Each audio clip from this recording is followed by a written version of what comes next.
Hey guys, welcome back to Danger Planet. Today I'm with Adam and Rich. Say hi, guys. Hello. Hello. And we are going over another Eldfall Chronicles faction.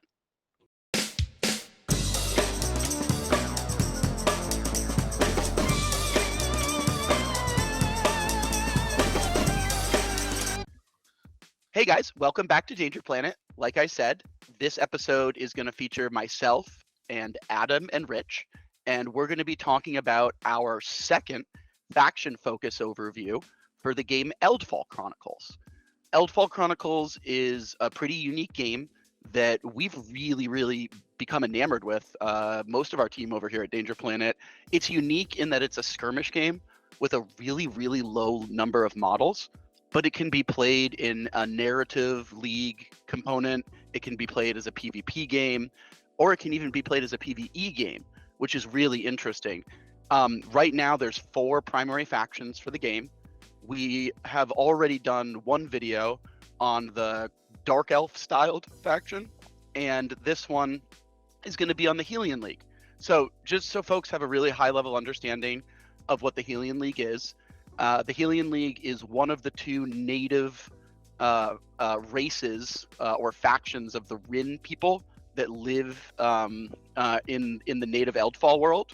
And I would say their closest analogy is something like high elf society. So they're categorized as being very noble. They live in very fancy, very ornately built, golden plated cities. They worship the sun. Their play style is I would describe it as balanced with a focus on healing and durability, but they also have a lot of spell casting. And so, you know, they're a faction that I gravitated to initially, just because I really like the knight aesthetic. You guys will see their units when you put them on board. But Rich and Adam, I guess starting with Adam, I know this is probably your favorite faction in all of Eldfall. What's the reason you like these guys? Do you have any other high-level overviews for how they function as a faction if you're looking to get these guys on the table? What are your thoughts on these guys at a high level as a faction? I very much so like, when I play war games, a defensively minded sort of group of dudes. Helian League very much does that.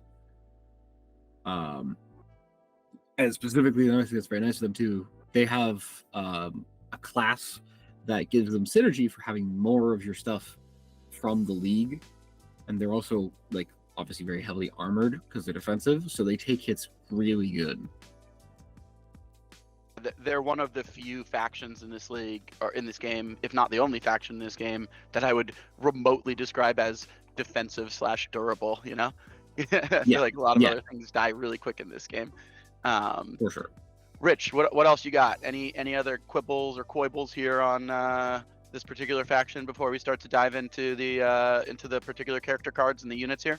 Yeah, I think Adam's nailed it. I think the Helian, at least amongst all of the factions, are definitely the tanky defensive faction. They're also very much a bubble crew. They need to kind of be near each other to do what they want to do, and it just kind of creates a little bubble of, if you come over here, you're gonna have a bad time. Yeah, I think that's fair. They do AoE based control relatively well. They do spells relatively well. They're tanky. They have heals. So I guess let's talk about the units, and then after we talk about the units, we're going to break down each of the secondary strategies and kind of how they slot into the meta. So the first unit here is Rich's favorite unit in the game, the Hierophant. And so the Hierophant, guys, is the leader that comes in the release box. She has only 1 wound, so she's pretty squishy, theoretically, but she also comes armed with a massive toolkit of spells and what I'm sure we're going to touch on now, kind of one of the defining spells of the faction, which is Smite. And she can do it in quite a cool way. So, Rich, why don't you give us a little bit of an overview on the Hierophant, and then we can just have kind of a roundtable on it, I figure. Yeah, this lady's mean. She's got, you know, overall mediocre stats with the exception of her casting stat, because she is a hardcore mage. And yeah, her big thing is that if the rest of her party keeps her alive, she's just gonna shoot out a bunch of stupid fireballs of doom. She also has the best heal in the game because she has just a stratagem that just lets her heal 3 models, which is kind of nuts in a game where most models have between 1 and 3 hit points. So. Yeah, and then why don't we just describe really briefly for the folks at home how clairvoyance and smite interact with one another, which I would say is probably like one of her key marquee abilities. Or Adam, do you wanna just go over that really quickly so people can understand how that functions as an ability and why it's particularly good? Yes. So with the Hierophant specifically, her main draw is her ability of clairvoyance. To simplify it and make it easily understandable, clairvoyance allows her to pretty much always be able to hit something with spells. The main thing is it allows her to cast a targetless AoE spell, which is Smite, the only one available to her in her Hieromancy book, and just use it regardless of line of sight. And no penalties applied. You will just drop the marker for the Smite, and you will just do it as reaction. Does not matter anything else regarded to it. As long as the opponent's in your awareness bubble, you're able to do that. She can also use, she gets a couple small benefits when she's active. Specifically, she doesn't have penalties for throwing spells at stuff not in line of sight, but that's about it. One note, want to add that was confirmed earlier is that stealth still gets around clairvoyance, so can't shoot me with your stupid fireball because I'm stealthy. Okay, guys, so let's go to the next one in line. It's kind of up to you, Rich. Do you want to talk about the Expretite or the Citadel Guard next? Let's talk about the Guard, because I think the Guard is probably their most important overall model. Yeah, I kind of agree with that. So we talked a lot about how this is a tanky, durable style faction, guys. And a big part of that is the healing magic combined with between 1 to 2 Citadel Guards. Citadel Guards have a bunch of very high level durability stuff that comes baked into them. They have both the protector ability as well as a shield, which gives them a bunch of extra defense. And they have a pretty decent attack, although I would argue that that's not the primary feature of them. They are really very much a take the hit for the leader type model, take the hit, survive, get healed type model. I don't know, what else do you think, Rich? Am I missing anything here? Yeah, this is just like you said. This is the tank model. This is the best tank model in the game. It has protector, so as long as it's got AP, it can basically take the hit for your essentially usually your leader, because your leader is squishy and you want this thing to take the hit instead. It has a very high defensive stat, so if it's responding with attacks, it's pretty good. And its shield is amazing because it's -3 to melee attacks, extra armor against range attacks. So if you're shooting this thing with a bow, it's got essentially 9 armor. So good luck hurting it. And of course, it's completely immune to sorceries and enchantments. So that's fun. Mr. Adam, anything to add on the Citadel Guard here? I know you're a big fan of this model. I see you play it basically every time you field these guys. So, yeah, just like Rich said, the Citadel Guard has resistance against sorcery enchantments. Important note, it doesn't stop you from being able to assist on the model, which means you can still heal on it and give it your own enchantments. It just can't be hit by enemies. And the very cool thing about the protector ability it has, the way the game works, I'm sure folks that are interested know, when you react, you have to do it before your opponent declares actions. The protector skill allows you to still, if you had 2 AP and you did some reaction, you could still pop the protector skill after an attack is declared to then just do the protector instead, which is a lot of flexibility for you on the defensive side with this model, which is a big reason why I like it a lot. Yeah, I agree with Rich, and I would assume Adam would agree with me and Rich when we say it's probably the best tank model in the game for its points, cost for cost, and you can take multiples of these things if you want. I'm not sure you do that, but I'm pretty sure you always leave home with at least one. I think we all agree on that, right? I think it would be foolish with the amount of archers floating about to take a 1 hit point leader into a battle without someone to at least jump in front of Mr. President. Yeah, that's totally fair. All right. Especially if you're playing at 65 point. That's definitely. Yeah. Yeah, and the point limit that we've been testing at, and kind of what we understand from the devs on the game, is that this is really meant to be played at 65 points, guys, which generally equates to having between 3 to 4 models on the table at a time.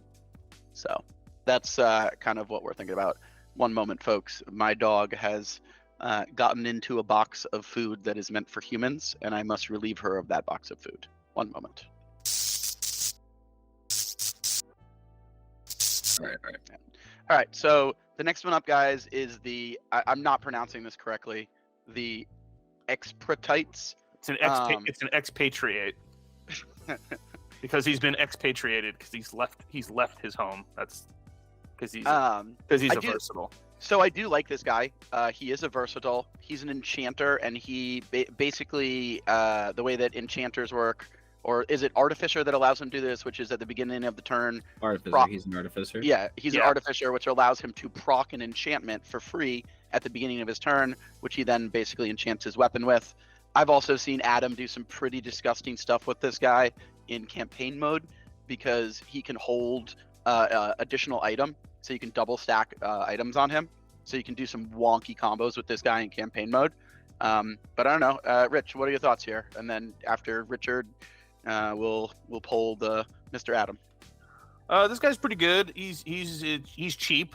He's got a lot of armor for a model that cost, so it's pretty good. His attack is just okay, but he does have chain attack, so you can get a lot of free hits with him. And then the big thing is, he's resourceful, so you can put a bunch of upgrades on him, which is better on certain quests, but it's always fine.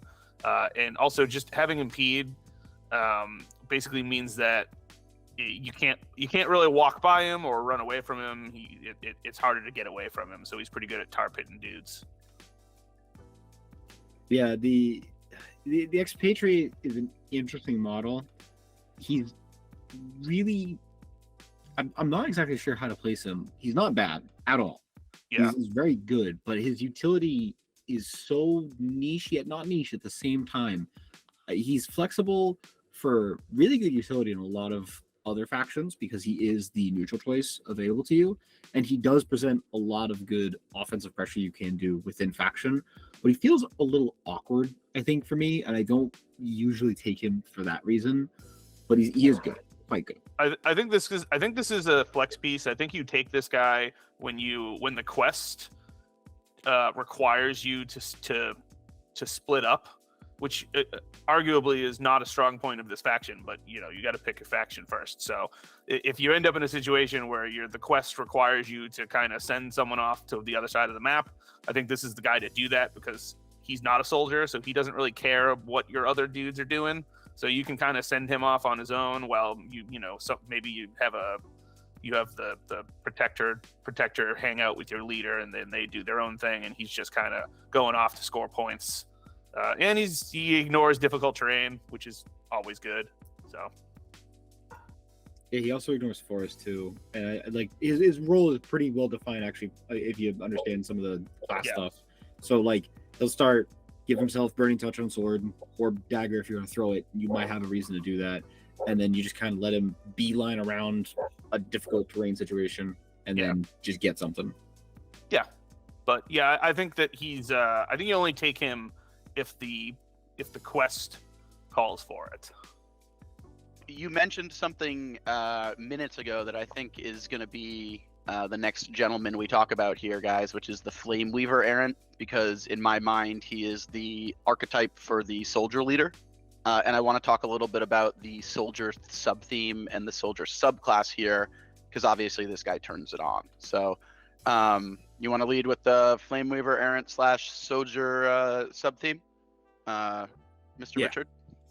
Oh, or Adam, that's fine. Whoever, I don't care. Yeah, whichever you guys. The combo I had done was with the errant. Actually, it wasn't with the extrapolate. Yeah. So the next couple group of guys, there's the two Wayfarer models that Helian is getting. This is now a faction that has two models that have stratagems, meaning there's two leaders giving you access to two very different builds. Yeah. Usually we wind up taking the Hierophant, because the Hierophant and Smite is just so mechanically good. It's insane, and it's made to be that way. The errant, however, is someone that wants to play really hard tactics in the sense of I want all my guys to run the field. I don't want any of them to be bothered by anything the opponent does, and I want to stab them in the face. And that is my game plan. And the errant does that job crazy good. You get tactician baked in with him, which means you just expand where you can deploy from. And with guys that don't have really good mobility, that baseline is really good. I feel like tactician's incredibly good in the scenarios so which good. it's reasonable. Because another thing to keep in mind, Rich pointed this out earlier, and I totally agree. Helian is at its best when it's kind of sticking together in a bubble. So the availability for you to expand where you place that bubble on the map and be either closer to an objective or more skewed to a certain side and try to, crumble a certain flank or something, I think that means an extra little bit in a mobility strapped faction like the Helians compared to like the coalition of Thenin that's like bouncing all over the map doing whatever they want from a movement perspective, because these guys are certainly not doing that normally. I think that if you have the errant and you're using him as the leader, I think that opens up a whole nother play style, because he can give all your soldiers an extra speed, which helps with the mobility. He can also give them, when they react, they get to make an extra move, which is good. And he himself is just like a melee monster. He's got a strike three weapon, and he has 3 separate enchantments that you can choose from, all of which are amazing for different reasons. You can ignore armor, you can ignore I forget what the other one. I think one of them ignores armor. One of them sweep. Yeah, one of them gives sweep. One of them gives you ignore armor, and the other one gives you a defensive little bubble that if you take damage, it explodes and like knocks people back. So all good stuff. He also has what I'm starting to love even more and more is fencing, because if you clash on the defensive side, it allows you to proc the fencing proc, which then oftentimes is affecting 3 or 4 attacks at a time from your opponent. So that's a huge deal. If you have and he has like a splash of it. He has just the level of fencing, which means that when you clash defensively, you can really significantly change the math from him from a survivability standpoint. If you proc a single attack back into, let's say, like a Soga model that's attacking you with like 5 attacks or something, giving them a -3 on all of those attacks is a huge deal mathematically. Yeah, and all of his stats are above average, although his armor is rather low for a 2 hit point model, but it's better than the other leader. It's better than the other leader, and you're in a faction that's super survivable. Yeah. All right, let's talk about the other version of him then. Adam, you want to take the lead on this one as well? Yeah. So the noble is kind of, you're trying to do. It's a bit weirder than the other options, right? So you have mage, which means you can convert your AP into rerolls. You have enchanter, so you don't have to roll for buffing your allies, basically, which is kind of good considering that this model has all 3 of the really nice enchantments. But you also have all 3 of the sorceries that you would want for Affinity Fire. So you're trying to just pump out a bunch of damage. This is more if you want like your classic sorcerer blaster caster that sits in the back. It's a pretty good model in that sense. I mean, for 21 points, it is a 2 hit point model that just kind of constantly blares out attacks while still having a melee reach. So you can't necessarily run up and stab it too easy, which is pretty good. I just kind of wish it was soldier instead of enchanter. Then it would be like the gas, I think. As is, it's still a very good model, especially because of its special ability, which they didn't give a particular name, but it has the ability to drop mana to give any ally with an awareness rerolls on anything. Or sorry, no, casting a spell. Yeah, I don't love this version. I think that, I mean, if you take him, you have to take, obviously you're taking her anyway because you need the leader, but I mean, if you're taking him, you're taking the Hierophant.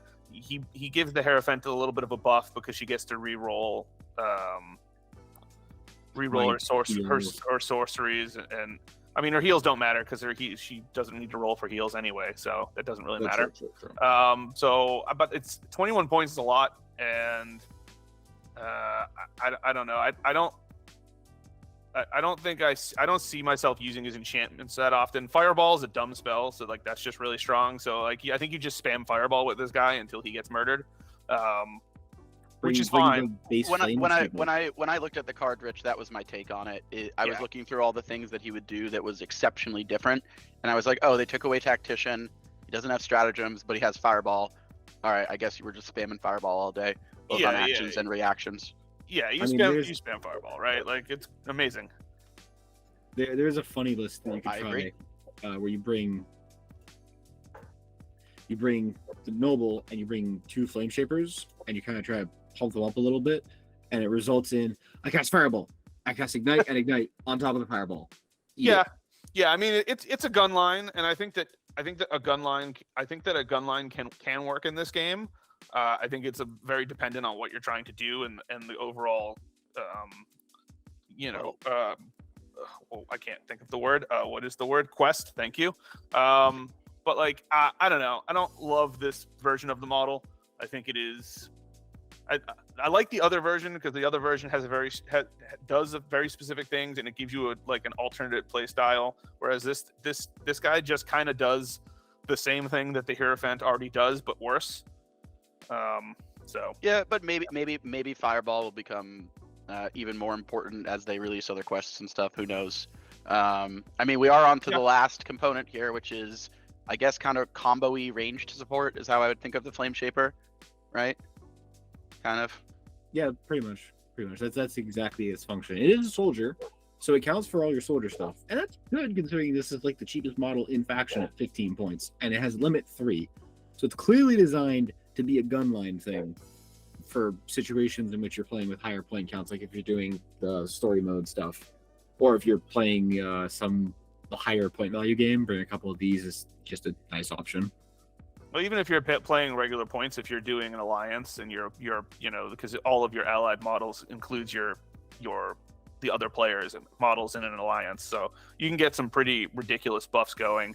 But yeah, this is like I think this is probably the simplest model in the game. It has the least text on it of any model, and it's fine. It's just got 2 spells, and I don't know why this thing has chain attack. I don't know when I'm chain attacking with my backline spellcaster. That seems weird, but it's there. Yeah, I mean, and how many? I'm trying to check as you guys are talking. How many points is this? I remember it not being too many points. It's 15. I believe it is the cheapest model in the game. Points wise. In the game, I think so. I'm not sure if. It's limit 3 for sure. It is limit 3. It is the only limit. It is the only limit 3 model in the game, and I believe it is the cheapest model in the game as well. Which I am double checking, but I'm like 99% sure it's the cheapest model in the game. Also, does it say it has to be a melee strike for chain attack? Because I thought the whole I don't think you do need to be a melee strike, Rich. I'm reading. Yeah, it isn't. It just shoots them. Yeah. And it doesn't take AP. That's the whole draw. You spend 15. And every time this thing it's just yeah, you're right. It's just a strike 1 attack. It doesn't that's why the noble's funny, because you fireball. Oh, I hit, bang, bang, and then if you hit multiple units with it, you can just bang, bang again on the other unit. Yeah, it sits in the back and is like a little chain machine gun basically, for 15 points. Also, I lied. It's not the cheapest in the game. That's the Bushi. I'm sorry. Yeah, the Bushi is like 13 points, right? Yeah, it's 13 points, limit 4. Yeah. So. Yeah. Can you imagine an opponent that takes 4 Bushi against you, and then he looks you in the eye and is like, Bushi, Bushi, baby, and you're like, God damn it. You know, I got an idea for Monday, actually. For you, dude. All right. Okay. Anyway, we're on to. So now we're gonna cover the schemes, guys. That was all the cards, right? We did all the profiles. Yes. Okay. Cool. Yeah. All right. So let's talk about the schemes here. We're gonna go one at a time, and cover each of the faction-specific schemes, right? So I'm gonna read it off, and then why don't you guys tell me what you think about it, and let me know if you think it's hot or not. All right. So the first one is Decisive Victory. Decisive Victory is receive 3 VP if all of your party members are alive at the end of the game. All right, Richard. Hot or not, and why? This is trash, so not. Why? Because this is so hard to score, and it's all or nothing. I think that's probably pretty fair in a game that it can be very killy, and you're probably going to lose at least one of your guys. I mean, it strikes me as a very, did you just Mongol your opponent? Yeah, if you did, it probably will get this. But it's a win more. This is a win more. Yeah, I can't imagine a scenario where I have all of my party members alive at the end of the game, and I have not already won somehow. Right. So what we're describing here is a win more. and obviously Pretty win much. mores are not where you want to be. So, No. Adam, any additional unique insight here? This scales up directly based on your party count. So if you're playing with less than Oh, 60 yeah. points and you only have 2 models, it's viable. Or if you have 1 for some reason, if you have 4, it's even harder to achieve. And also, you're getting 3 VP for 4 plus models at that point, which means it's no longer a 1 point for every model that lived to the end of the game, meaning it's just worse value. Yeah, that's fair. All right, I think we all kind of agree on this then, right? On decisive Yeah. victory. I think Yeah. we have a decisive verdict on decisive victory. All right, next one up is Virtuous Commander. Virtuous Commander is receive 1 victory point for every one of your models not in the incapacitated or dead state to the max of 3 VP. Richard, hot or not? Mid. I think that it's a strictly better version of the first one because it scales, but I also think that I also think it's really hard to score the max points on this unless you're playing like a high model count. It's better in a higher model count game, but yeah, I'd say medium. I think that's a reasonable take. I think this is the version I would prefer to take over decisive victory because you can score 1 or 2 points on it, and you're not all or nothing. Adam, what you got on this one? No, this is explicitly a better decisive victory. Most games at 65 points, you're taking 3 models. You will min 1, if not get all 3 in a given situation. Plus, if someone doesn't kill your guys, you still get the VP for it, as if you would have gotten decisive victory. Keep in mind too, like if you get this when you're drawing from the deck for the schemes as per rules, I think the point of decisive victory is like it is achievable but difficult, and this is just you got the better version at random. Yeah, feels reasonable to me. All right, next one up is Relentless Advance. Relentless Advance says, reveal this scheme during your strategic phase and discard it during the end phase. Receive 2 VP to a max of 6 VP for every party member beyond the middle of the field at the end of this turn. Richard, hot or not? I think this is scorching hot. Okay, why? I think that in most games, this is like a guaranteed 6 points, which is a huge number of points. And also, I'm not sure on the exact interaction, but like if you take this on like one of the modes where it's a circular deployment, you just start the game past the middle line, right? What's past the middle line? I don't know how that works, but I don't think the devs have had anyone questioning, because I don't think it's come up. But I would believe it would depend on if you're in defender or attacker. Well, the one that has a feel giant like- middle, it's the outside is also the rest of the field. Right. But it's- I would imagine what you're doing is you're drawing a line in the middle of the map, and you're saying this is this side, this is that side before you play the game, and then that way you have something to call Relentless Advance out on. The opponent still has a turn to respond to it. You don't just get to immediately score it. But I would imagine that's how you have to do it. yeah, that's makes probably sense. fair. But even either way, even on a standard map when you're playing the standard deployment, I think that this is fairly easy to score. I think the fact that you can score up to 6 points on a single VP on something that's quite obtainable is very strong. Yeah, I agree. I think that this one there's a lot of VEEPs here.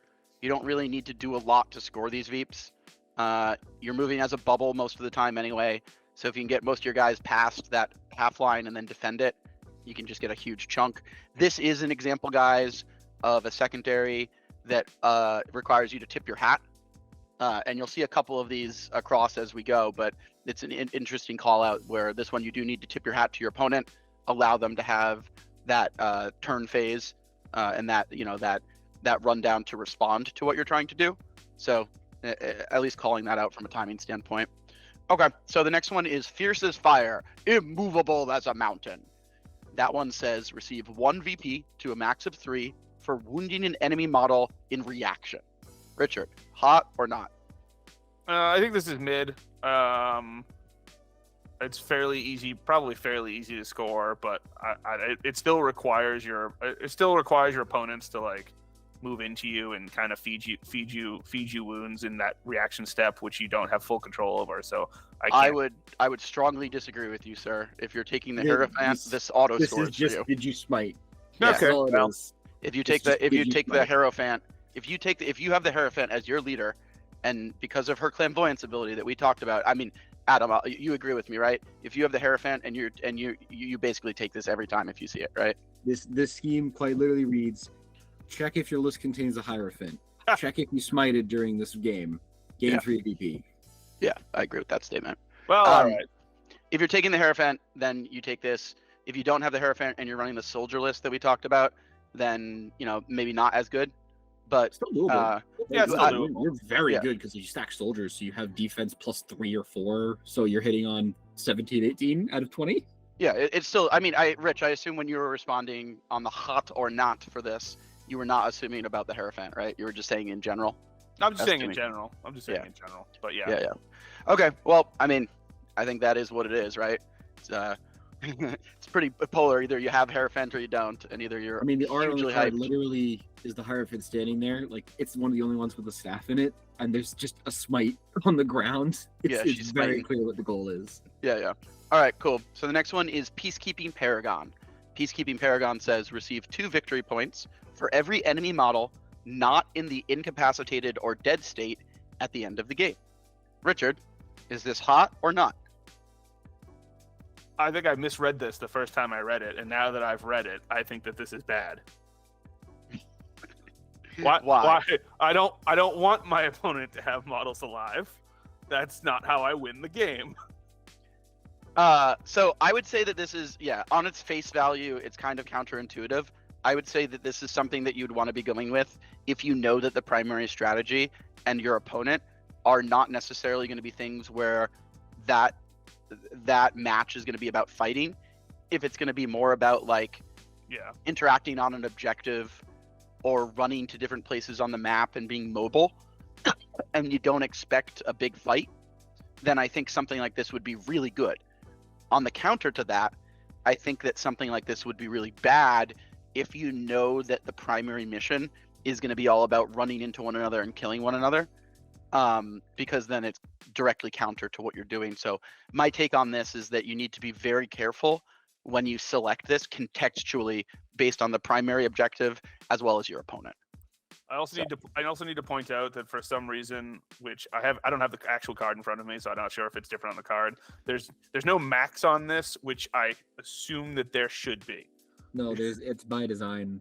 This card specifically, if you get this, is a very high level, difficult to pull off, and fully dependent on what the quest is. If this is even going to be something you want to bother with, if you're doing the cache ones where you pick up the caches and everything.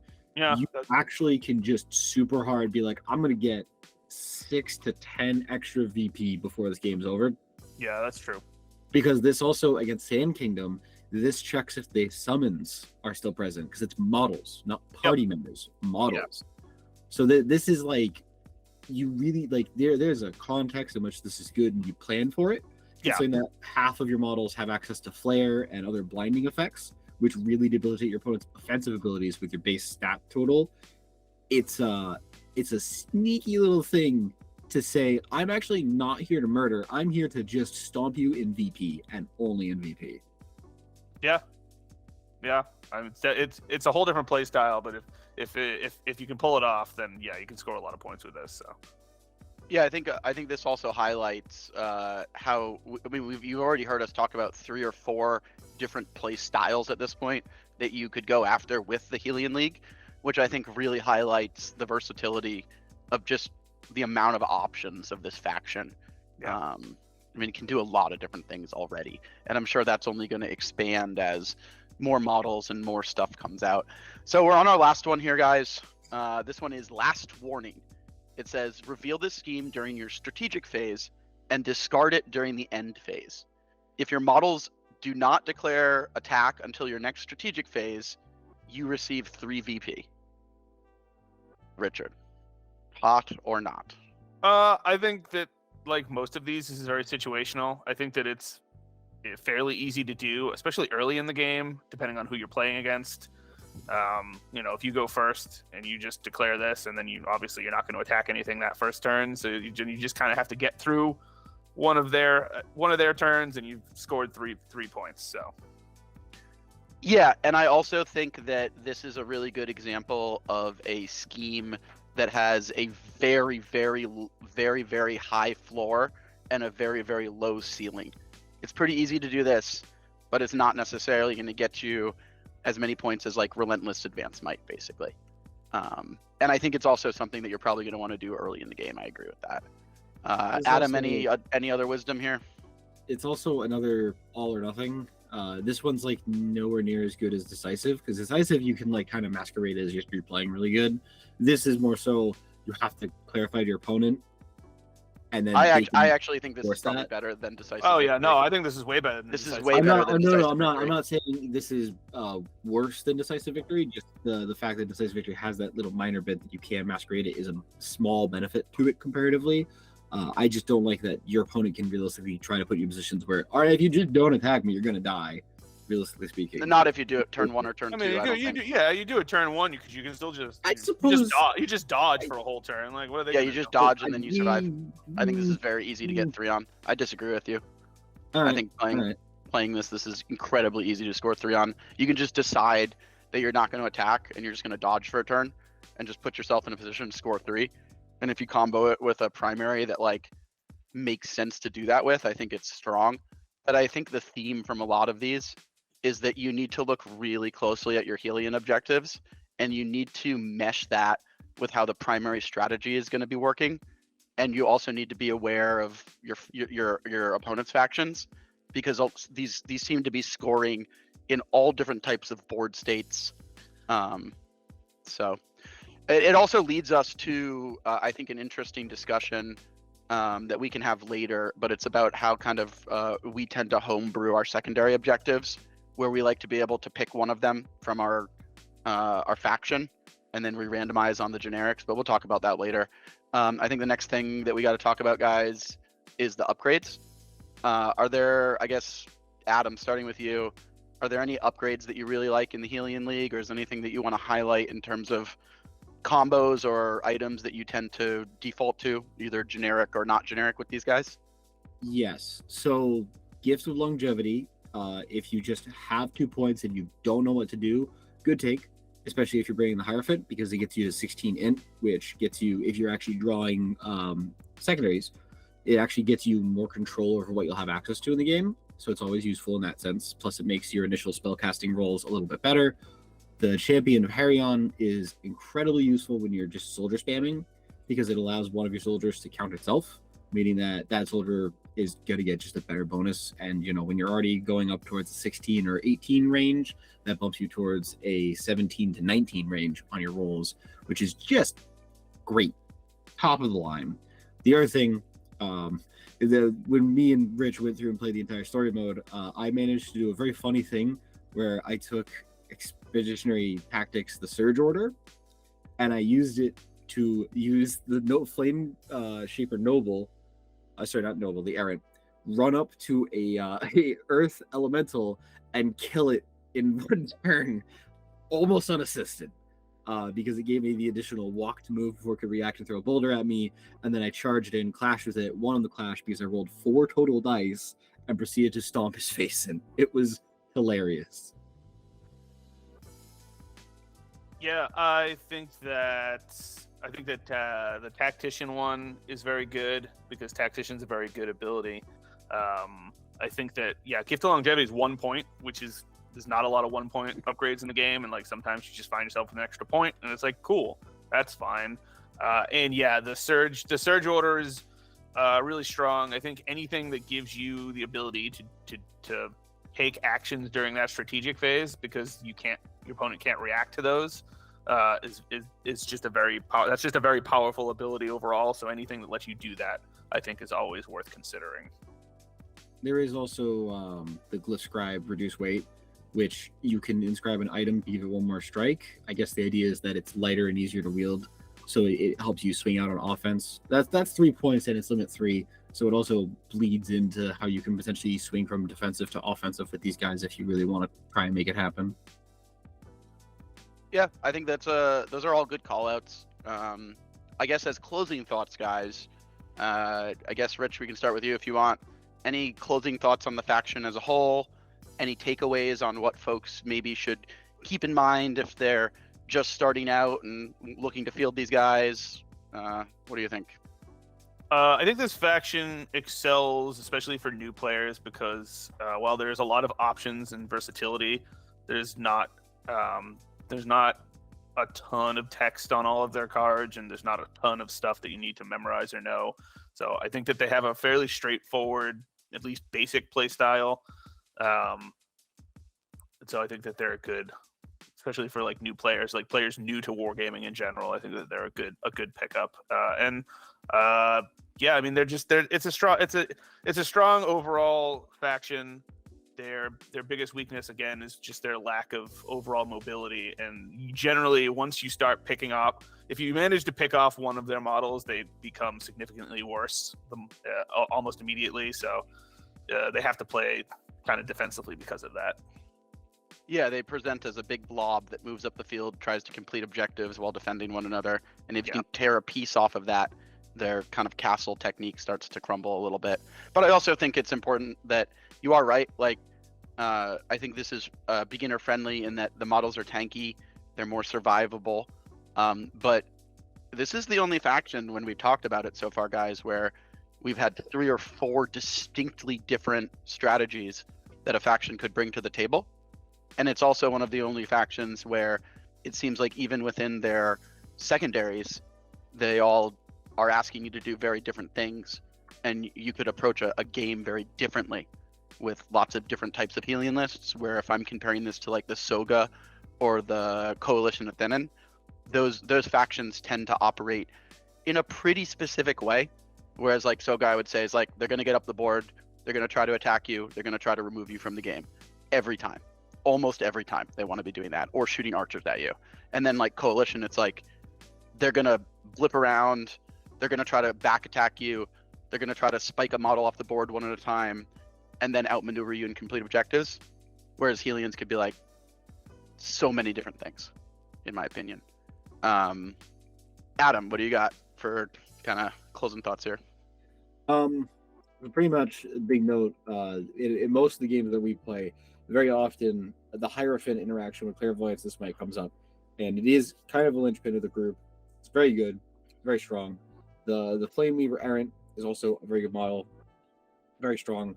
The faction in and of itself has the weak point of the low mobility, and there's not much you can do to fix that past burning reactions to just dodge and take the half movement.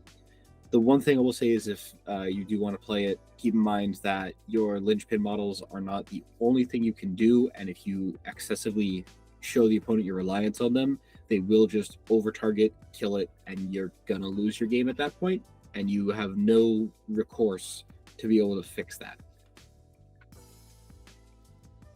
Yeah, I think that's reasonable.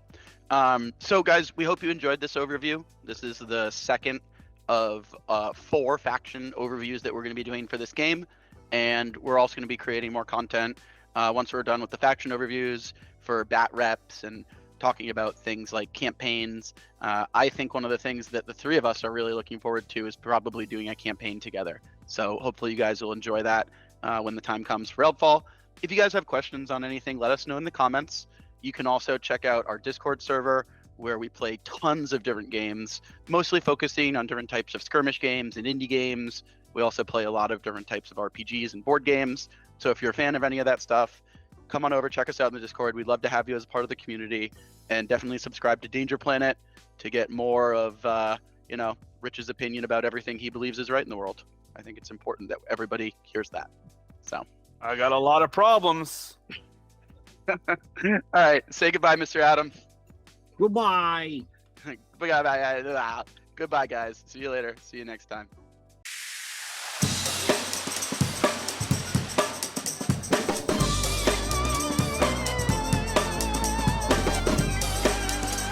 While you're doing that, you should look in the Danger Planet Discord and look at the meme I just posted in there. Okay. Go into the memes. I have that channel soft muted because otherwise I get too many notifications. Yeah, that's fair. Oh god. That was really loud. Why did I click that? Oh, I should probably put a loud warning on it then. I didn't realize it was No, loud. it's only because I have like my Discord player maxed. Oh yeah, that's on you. Yeah, that's on me. Just That's the great. energy, Just the energy he brings forward. that's just what we need in our lives.